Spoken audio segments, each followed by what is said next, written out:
Jamie Chadwick, Ben Ainslie, great to see you. Lovely to be back in situ at a SailGP race. I've got to start off with you, Jamie. How on earth was that?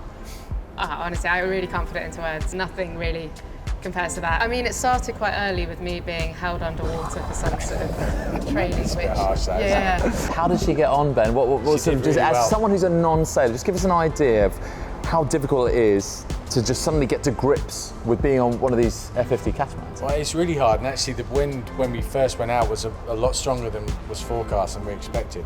So it was actually quite full on. But Jamie did brilliantly. She was straight into it and just I think enjoyed it. And in the end of the session was steering the boat for a bit, which a bit like driving a racing car. Similar. Identical, yeah. No, but what was ride a bit, and that was the most I felt at home. To be fair, that was the most normal thing about it. Yeah. So, what was the toughest thing to get to grips with, just as a whole experience, Jamie? I think throwing yourself across the boat was pretty mad. I think. Also, I'm a lot shorter than these guys, so I watched them do it. I was like, okay, a couple of steps over, look pretty seamless. And then I'm sort of running against the elements.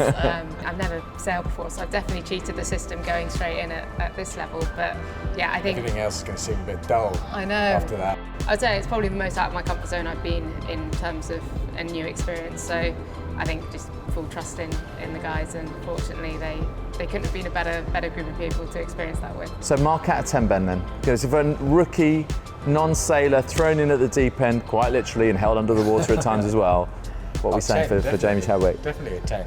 Yeah, for sure. Well, you hit it very well. Like you said, you were out of your comfort zone because you were just straight into it.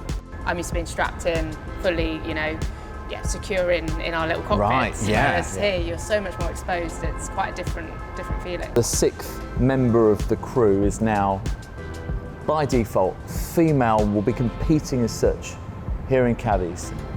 Ben, how significant do you feel that this is? It's absolutely the right shift for the league to make. We've had a women's programme in SailGP for quite a while now, for the last, for the whole of this season. So we're now having, in our case, Hannah Mills, who's our double gold medalist, best female sailor in the world. What's your take on what SailGP are doing here? There's just that experience gap at the moment where women are lacking a few opportunities to be able to get that opportunity or that experience to be at that level, and that's where the likes of W Series and Extreme E make such a difference. So it's, in my opinion, very similar in a sense, seeing it with sailing, and so great that these opportunities are now coming, because having spent a lot of time with Hannah over the past day or so, it's great that she's been given this chance with the team. I think it's initially that golden ticket that you need, and then from there on in, it's just going to inspire so many more girls to get involved, and they've got the visibility at the top level, and that's going to make a massive difference, I think. It's been an absolute pleasure speaking to you. Thank you so much. Thanks, Jamie. Thank you.